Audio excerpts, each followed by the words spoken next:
What if mawalan din ako ng oras sa'yo? Iintindihin mo ba ako? What if hindi rin kita kausapin? Pipiliin mo pa rin ba ako?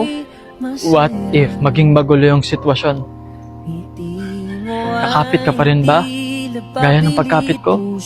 At what if mahirapan ka? Gaya ng paghihirap ko?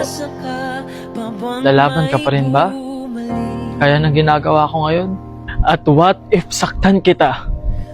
Gaya ng pananakit mo sa akin? Mamahalin mo pa rin ba ako? Gaya ng pagmamahal ko sa'yo? Kung ipamukha ko rin kaya sa'yo lahat. Lahat ng ginawa mo sa akin na sapilitan lang. Gugustuhin mo pa rin ba ako? Kung iwan din kaya kita, magmamakaawa ka rin ba?